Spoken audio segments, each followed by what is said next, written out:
الحمد لله رب العالمين والعاقبة للمتقين والصلاة والسلام على أشرف الأنبياء والمرسلين. أما بعد فأعوذ بالله من الشيطان الرجيم. بسم الله الرحمن الرحيم. بل هو قرآن مجيد في لوح محفوظ. صدق اللہ العلی العظیم. انتہائی قابل صد تعظیم و تکریم بزرگوں، دوستوں، گزشتہ درس میں آپ حضرات کے سامنے وحی کی ضرورت اور پھر وحی کے طریقے اس پہ گفتگو ہوئی تھی. تو اس وحی کے ذریعے جو کلام اللہ رب العزت نے سرور کائنات، فخر موجودات حضرت محمد الرسول اللہ صلی اللہ علیہ وسلم کے قلب اطہر پہ جو نازل کیا، اس کو قرآن مجید کہتے ہیں. اور قرآن کریم دراصل یہ کلام الہی ہے، اس لیے ازل سے لوح محفوظ میں موجود ہے. قرآن کریم کا ارشاد ہے بل ہوا قرآن مجید فی لوح محفوظ، کہ بلکہ یہ قرآن مجید ہے لوح محفوظ میں.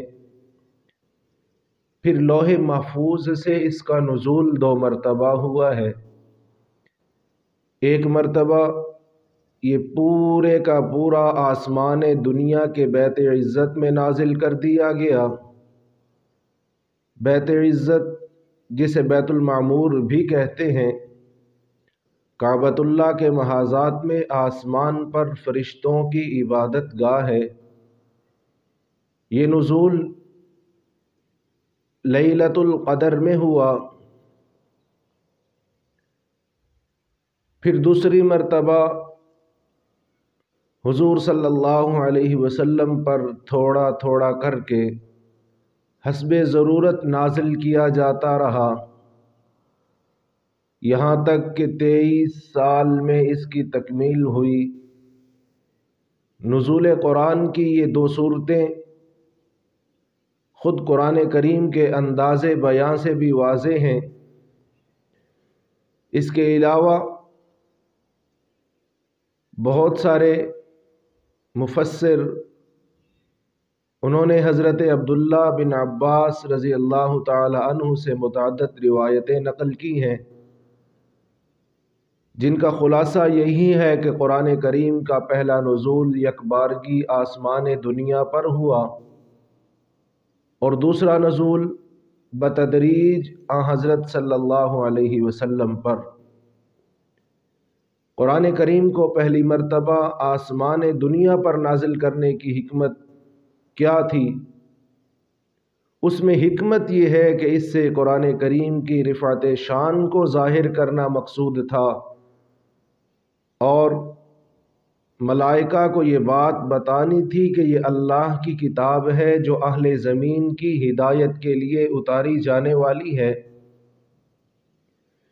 شیخ زرقانی رحمہ اللہ نے یہ نکتہ بھی بیان کیا کہ اس طرح 2 مرتبہ اتارنے سے یہ بھی جتانا مقصود تھا کہ یہ کتاب ہر شک و شبہ سے بالا تر ہے، اور حضور صلی اللہ علیہ وسلم کے قلب مبارک کے علاوہ یہ 2 جگہ اور بھی محفوظ ہے، ایک لوح محفوظ میں اور دوسرے بیت عزت میں. اور اس پر تقریباً اتفاق ہے کہ قرآن کریم کا دوسرا تدریجی نزول جو حضور صلی اللہ علیہ وسلم کے قلب مبارک پر ہوا، اس کا آغاز اس وقت ہوا جب آپ صلی اللہ علیہ وسلم کی عمر مبارک 40 سال تھی۔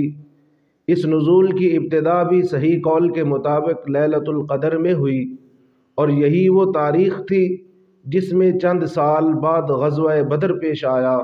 لیکن یہ رات رمضان المبارک کی کون سی تاریخ میں تھی، اس بارے میں کوئی یقینی بات نہیں کی جا سکتی۔ بعض روایات سے رمضان کی 17ویں، بعض سے 19ویں اور بعض سے 27ویں شب معلوم ہوتی ہے۔ اور پھر سب سے پہلے کون سی آیت نازل ہوئی، اس بارے میں صحیح قول یہ ہے کہ حضور صلی اللہ علیہ وسلم پر قرآن کریم کی سب سے پہلی جو آیتیں اتری وہ سورہ علق کی ابتدائی آیات ہیں۔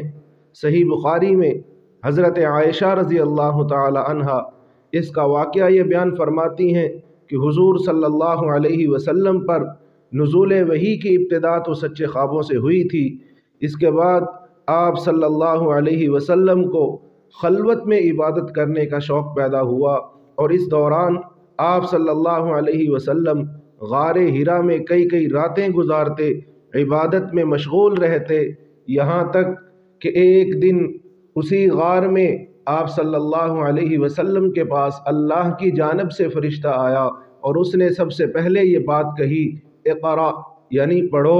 حضور صلی اللہ علیہ وسلم نے فرمایا میں پڑھا ہوا نہیں ہوں۔ اس کے بعد خود حضور صلی اللہ علیہ وسلم نے واقعہ بیان کیا کہ میرے اس جواب پر فرشتے نے مجھے پکڑا اور مجھے اس زور سے کھینچا کہ مجھ پر مشقت کی انتہا ہو گئی، پھر اس نے مجھے چھوڑا اور دوبارہ کہا اقرا، میں نے جواب دیا کہ میں تو پڑھا ہوا نہیں ہوں، فرشتے نے مجھے پھر پکڑا اور دوبارہ اس زور سے بھینچا کہ مجھ پر مشقت کی انتہا ہو گئی، پھر اس نے مجھے چھوڑ کر کہا اقرا، میں نے جواب دیا میں پڑھا ہوا نہیں ہوں، اس پر اس نے میرے تیسری مرتبہ پکڑا اور بھینچ کر چھوڑ دیا، پھر کہا اقرا بسم ربک الذی خلق خلق الانسان من علق اقرا وربک الاکرم۔ یہ آپ پر نازل ہونے والی پہلی آیات تھیں۔ اس کے بعد 3 سال تک وحی کا سلسلہ بند رہا۔ اسی زمانہ کو فترت وحی کا زمانہ کہتے ہیں۔ پھر 3 سال کے بعد وہی فرشتہ جو غار حرا میں آیا تھا آپ صلی اللہ علیہ وسلم کو آسمان و زمین کے درمیان دکھائی دیا، اور اس نے سورہ مدثر کی آیات آپ صلی اللہ علیہ وسلم کو سنائی۔ اس کے بعد وحی کا سلسلہ جاری ہو گیا۔ آپ نے قرآن کریم کی صورتوں کے عنوان میں دیکھا ہوگا کہ کسی صورت کے ساتھ مکی اور کسی کے ساتھ مدنی لکھا ہوتا ہے، اس کا صحیح مفہوم سمجھ لینا ضروری ہے۔ مفسرین کی اصطلاح میں مکی آیت کا مطلب وہ آیت ہے جو آپ صلی اللہ علیہ وسلم کے بغرض ہجرت مدینہ طیبہ پہنچنے سے پہلے نازل ہوئی، اور مدنی آیت کا مفہوم یہ ہے کہ وہ آپ صلی اللہ علیہ وسلم کے مدینہ پہنچنے کے بعد نازل ہوئی۔ بعض لوگ مکی کا مطلب یہ سمجھتے ہیں کہ یہ شہر مکہ میں نازل ہوئی، اور مدنی کا یہ کہ وہ شہر مدینہ میں اتری، لیکن یہ مطلب درست نہیں، اس لیے کہ کئی آیتیں ایسی ہیں جو شہر مکہ میں نازل نہیں ہوئیں، لیکن چونکہ ہجرت سے پہلے نازل ہو چکی تھیں اس لیے انہیں مکی کہا جاتا ہے۔ چنانچہ جو آیات مینا، عرفات یا سفر معراج کے دوران نازل ہوئیں وہ بھی مکی کہلاتی ہیں، یہاں تک کہ جو آیتیں سفر ہجرت کے دوران مدینہ کے راستے میں نازل ہوئیں ان کو بھی مکی کہا جاتا ہے۔ اسی طرح بہت سی آیات ایسی ہیں جو شہر مدینہ میں نازل نہیں ہوئیں مگر وہ مدنی ہیں۔ چنانچہ ہجرت کے بعد آپ صلی اللہ علیہ وسلم کو بہت سے سفر پیش آئے جن میں آپ مدینہ سے سینکڑوں میل دور بھی تشریف لے گئے۔ ان تمام مقامات پر نازل ہونے والی آیات مدنی ہی کہلاتی ہیں، یہاں تک کہ ان آیتوں کو بھی مدنی کہا جاتا ہے جو فتح مکہ یا غزوہ حدیبیہ کے موقع پر خاص شہر مکہ یا اس کے مضافات میں نازل ہوئیں۔ چنانچہ آیت قرآنی ان اللہ یأمرکم ان تؤدوا الامانات الی اہلہا، یہ بھی مدنی ہے، حالانکہ وہ مکہ مکرمہ میں نازل ہوئی۔ پھر بعض صورتیں تو ایسی ہیں کہ وہ پوری کی پوری مکی یا پوری کی پوری مدنی ہیں، مثلا سورہ مدثر پوری مکی، سورہ آل عمران پوری مدنی۔ لیکن بعض مرتبہ ایسا بھی ہوا ہے کہ پوری صورت مکی ہے لیکن اس میں ایک یا چند آیات مدنی بھی آ گئی ہیں، اور بعض مرتبہ اس کے برعکس بھی ہوا۔ مثلا سورہ اعراف مکی ہے لیکن اس میں وَاسْأَلْهُمْ عَنِ الْقَرْيَةِ الَّتِي كَانَتْ حَاضِرَةَ الْبَحْرِ سے لے کر وَإِذْ أَخَذَ رَبُّكَ مِنْ بَنِي آدم تک آیات مدنی ہیں۔ اسی طرح سورہ حج مدنی ہے لیکن اس میں 4 آیات یعنی وَمَا أَرْسَلْنَا مِنْ قَبْلِكَ مِنْ رَسُولٍ وَلَا نَبِيٍّ إِلَّا إِذَا تَمَنَّى سے لے کر عذاب یوم عقیم تک مدنی ہے۔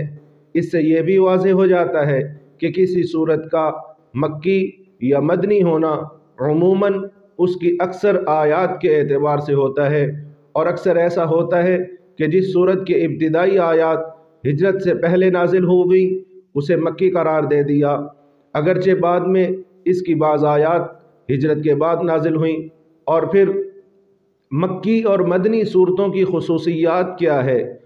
علماء تفسیر نے مکی اور مدنی صورتوں کا استقراء کر کے ان کی بعض ایسی خصوصیات بیان فرمائی ہیں جن سے پہلی نظر میں یہ معلوم ہو جاتا ہے کہ یہ صورت مکی ہے یا مدنی۔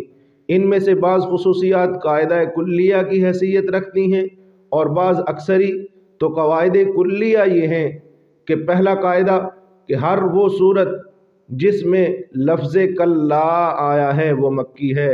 یہ لفظ 15 صورتوں میں 33 مرتبہ استعمال ہوا ہے، اور یہ ساری آیات قرآن کریم کی آخری نصف حصہ میں ہیں۔ اور ہر وہ صورت جس میں حنفی مسلک کے مطابق کوئی سجدے کی آیت آتی ہے تو وہ صورت مکی ہے، اور سورہ بقرہ کے سوا ہر وہ صورت جس میں حضرت آدم اور ابلیس کا واقعہ مذکور ہوا وہ مکی ہے۔ ہر وہ صورت جس میں جہاد کی اجازت یا اس کے احکام مذکور ہیں یہ مدنی ہے۔ ہر وہ آیت جس میں منافقوں کا ذکر آیا وہ مدنی ہے۔ اور مندرجہ ذیل خصوصیات عمومی اور اکثری ہیں، یعنی کبھی کبھی ان کے خلاف بھی ہو جاتا ہے لیکن اکثر و بیشتر ایسا ہی ہوتا ہے۔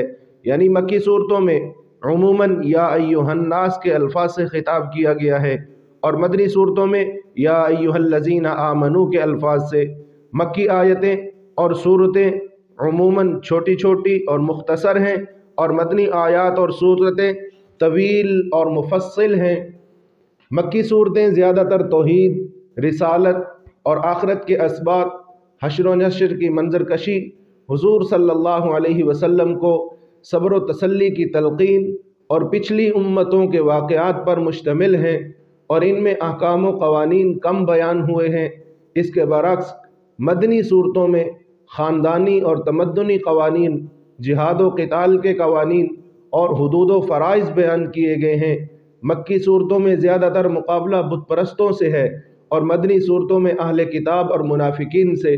مکی صورتوں کا اسلوب بیان زیادہ پرشکوہ ہے، اور اس میں استعارات اور تشبیہات اور تمثیلیں زیادہ ہیں، اور ذخیرہ الفاظ بہت وسیع ہے۔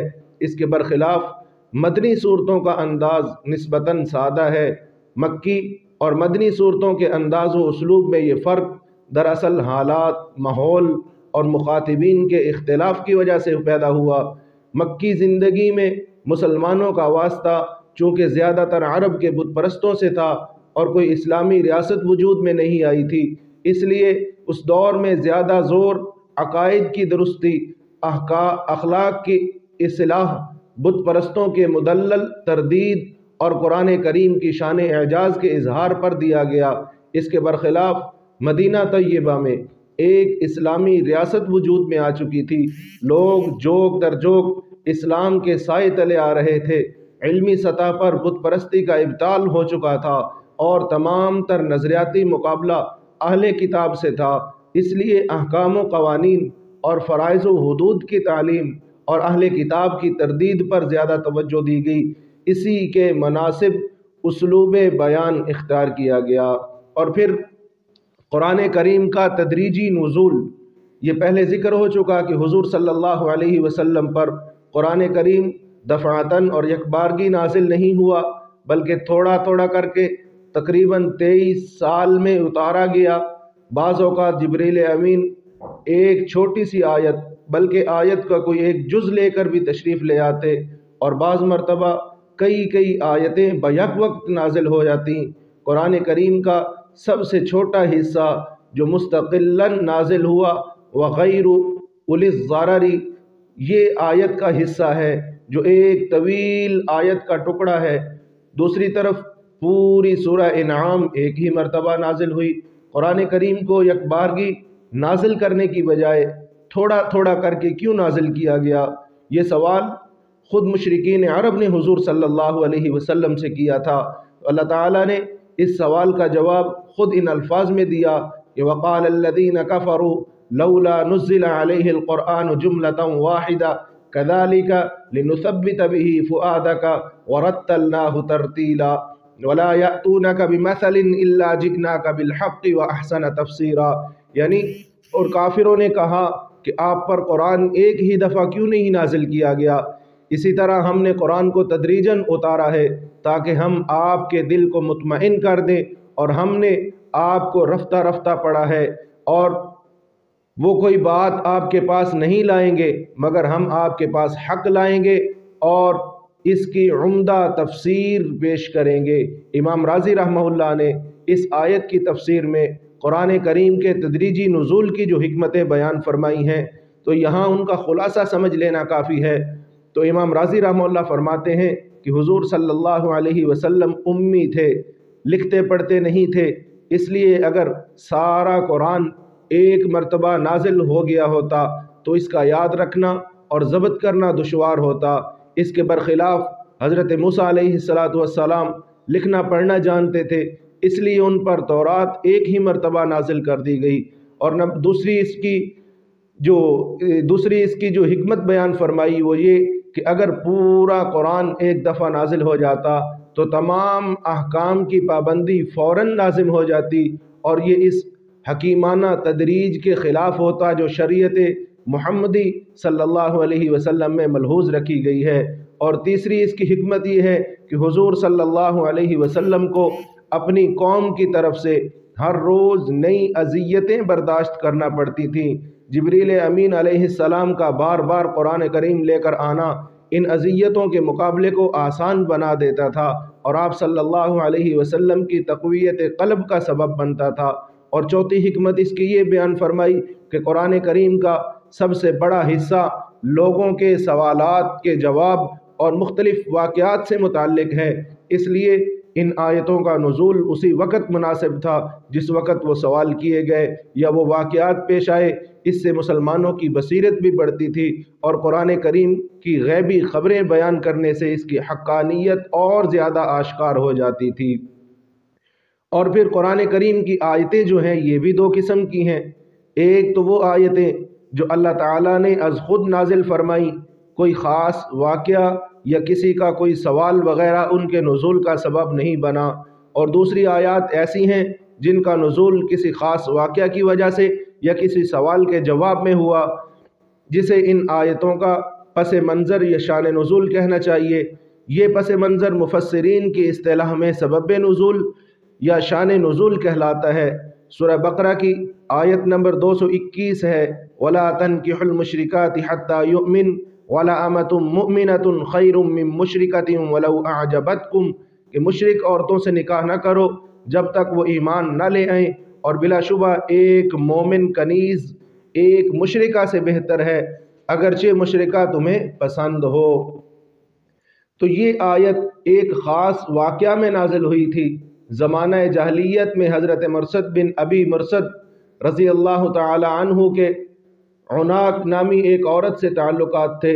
اسلام لانے کے بعد یہ مدینہ طیبہ چلے گئے اور وہ عورت مکہ مکرمہ میں رہ گئی۔ تو ایک مرتبہ حضرت مرثد رضی اللہ تعالی عنہ کسی کام سے مکہ مکرمہ تشریف لے گئے، تو عناق نے انہیں گناہ کی دعوت دی، تو انہوں نے صاف انکار کر کے فرمایا کہ اسلام میرے اور تمہارے درمیان حائل ہو چکا ہے، لیکن اگر تم چاہو تو میں حضور صلی اللہ علیہ وسلم سے اجازت کے بعد تم سے نکاح کر سکتا ہوں۔ مدینہ طیبہ تشریف لا کر حضرت مرثد رضی اللہ تعالی عنہ نے آپ صلی اللہ علیہ وسلم سے نکاح کی اجازت چاہی اور اپنی پسندیدگی کا اظہار کیا، اس پر یہ آیت نازل ہوئی اور اس نے مشرک عورتوں سے نکاح کی ممانعت کر دی۔ یہ واقعہ مذکورہ والا آیت کا شان نزول یا سبب نزول ہے۔ قرآن کریم کی تفسیر میں شان نزول نہایت اہمیت کا حامل ہے۔ بہت سی آیات کا مفہوم اس وقت تک واضح طور سے سمجھ نہیں آ سکتا جب تک ان کا شان نزول معلوم نہ ہو۔ تو آج کے درس کا خلاصہ یہ ہوا کہ اللہ تعالیٰ نے قرآن کریم کو جو نازل کیا، یہ 2 مرتبہ اس کا نزول ہوا آسمان دنیا پر، اور دوسری مرتبہ تدریجاً حضور صلی اللہ علیہ وسلم کے قلب اطہر پر 23 سال کے عرصہ میں نازل ہوا۔ پھر اس کی 23 سال کے عرصہ میں نازل کرنے کی حکمتیں کیا تھیں، وہ بھی آپ حضرات کے سامنے پیش کی گئیں۔ آئندہ درس میں انشاءاللہ تاریخ حفاظت قرآن کے عنوان پہ بات ہوگی۔ اللہ تعالی ہمیں قرآن کریم کو سمجھنے، اس پر عمل کرنے کی توفیق عطا فرمائے۔ آخر دعواہم ان الحمد للہ رب العالمین۔